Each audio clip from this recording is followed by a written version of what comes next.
Akhirnya kita nggak perlu ini lagi. Ada beberapa hal yang pengen aku ceritain di video ini. Yang jelas di video ini kita santai-santai ngobrol aja ya. Jadi gue pakai kacamata dari umur 3 SMP. Kok umur 3 SMP? Kelas 3 SMP. Berarti umurnya sekitar 13-14 tahun gitu kali ya 3 SMP tuh. Jadi bisa dibilang setengah hidupnya lebih dikit itu pakai kacamata. Minusnya lumayan lagi, yang kanan tuh 2,5, yang kiri 2. Stabil tuh minusnya sampai pas Covid. Mungkin karena kita jadi ngeliat layar terus ya kan, karena tiba-tiba semuanya serba online gitu. Nah itu naik tuh minusnya jadi 4,5, sama yang kiri tuh 3/4, 3,25. Iya benar ya, 3/4. Kalau di video lagi nggak pakai kacamata, itu biasanya berarti lagi pakai softline. Soalnya agak ribet kan syuting orang yang pakai kacamata gitu, karena ada pantulan cahaya segala macem, belum lagi ntar kameranya mantul. Aduh ribet deh. Jadi biasanya gue bakal lebih prefer pakai softline. Belum lagi capek tau pakai kacamata seharian, kayak depan komputer pakai kacamata gini aja, terus kayak capek kupingnya gitu loh. Terus apalagi karena pilihan olahraganya juga kali ya, yang banyak body contact kebetulan. Jadi udah terbiasa lah pakai softline dari dulu. Tapi pada akhirnya ya udah capek aja sih, kayak bergantung pakai kacamata atau nggak softline. Sampai akhirnya ada kesempatan dan momennya kayaknya pas nih, kerjaan lagi nggak terlalu gimana, ya udah gas lasik. Ketika kita mau lasik, kita dicek dulu tuh tes kelayakan mata sih mereka bilangnya. Jadi dicek matanya nih minusnya berapa, terus matanya kering nggak, matanya cukup tebel nggak.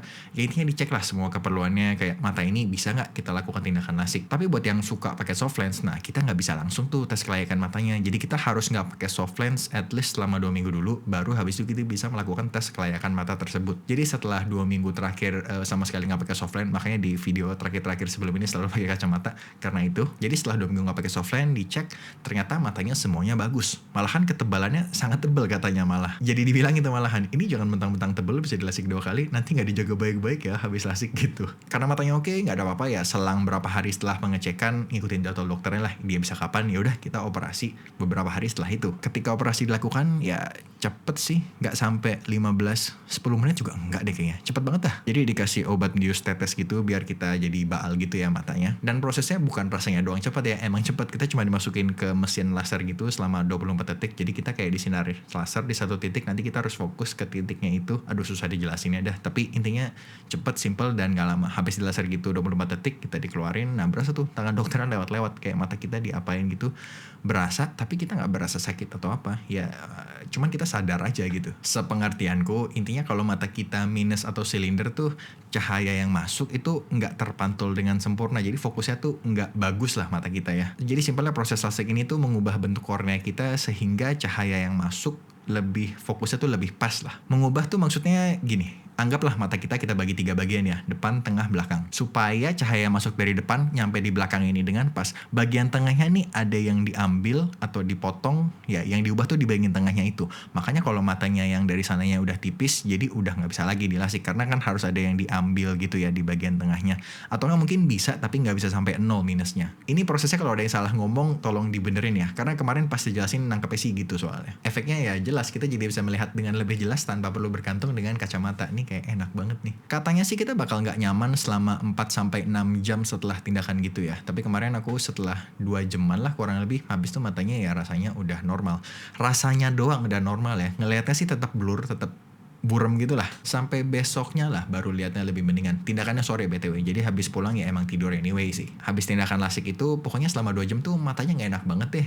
Kayak gak nyaman, terus berair terus gitu. Terus ngeliat cahaya tuh kayak silau banget, kayak sensitif banget. Rasanya tuh di mata kita kayak ada mist filter yang lebay banget gitu loh. Tapi habis 2 jaman gitu ya udah gitu aja, udah gak, ya udah biasa aja lah rasanya ya, bukan penglihatannya. Jangan dipukul rata juga karena kebetulan di mataku ya nggak ada apa-apa, jadi rasanya ya udah gitu-gitu aja. Rasanya tuh kalau harus dijelasin gimana ya, sebenarnya ada rasanya dikit, tapi rasanya tuh kayak kita pakai softline yang mungkin kadang udah agak kering ya kalau matanya lagi kering. Jadi kadang udah malam tuh mau tidur kayak lepas softline dulu nih, lalu baru inget lah ini emang jelas karena matanya udah gak minus, ya gitu dah rasanya. Cuman yang agak ribet tuh ini, tantangan terbesarnya ternyata bukan pas lasiknya, tapi setelah lasiknya. Karena kita harus super minim screen time banget kan. Jadi pas H+1 sampai H+3 tuh yang benar-benar harus gak lihat HP sama sekali. Nah wah itu perjuangan banget deh dalam usaha untuk gak melihat layar sama sekali. Kan aku bangun jam 6 ya, terus udah bawa Yang Mulia Rocky jalan, udah main-main gitar,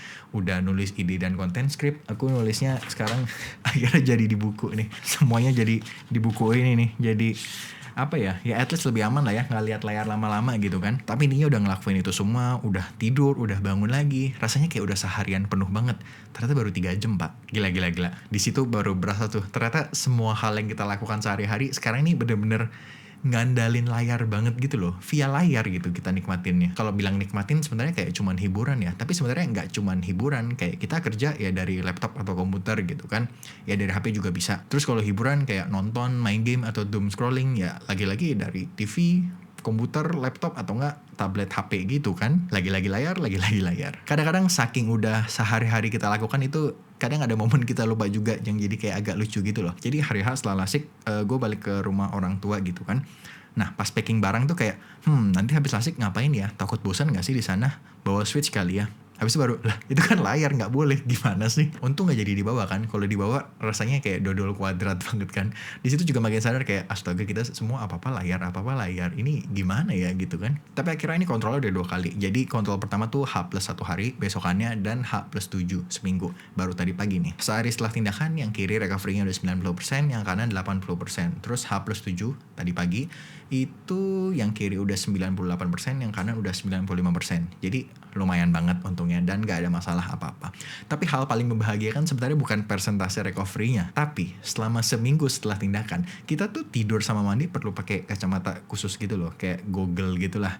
Intinya supaya mata kita gak kekucek pas tidur, dan pas mandi mata kita gak kena air. Jadi pas mandi tuh kita cuma boleh setengah badan ke bawah. Kalau mau keramas ya harus ke salon atau ke barbershop. Dan sekarang udah gak perlu tidur dan mandi, udah boleh seperti normal. Akhirnya pulang tadi langsung keramas pakai caps lock semua, keramas karena komplit banget, keramas, cuci muka segala macam. Aduh segar banget rasanya, badannya kayak baru. Dan mungkin sebentar lagi udah bisa nyetir dengan normal lagi di malam hari ya, karena itu juga nggak boleh tuh setelah 1-3 hari udah boleh nyetir, tapi di siang hari aja, karena kalau malam tuh ngelihatnya masih kayak ada glare-nya gitu, masih kayak miss filter tadi dah. Jadi matanya ini sebenarnya kayak sinematik gitu nih. Tapi tadi pagi pas konsul katanya sih ya sebenarnya dicoba aja sih, kalau udah nggak apa-apa ya udah nggak apa-apa nyetir. Tapi kan serem banget ya kalau kenapa-napa gimana. Jadi lebih baik kita cari aman aja ya. Setelah 2 minggu kita baru nyetir di malam hari lagi.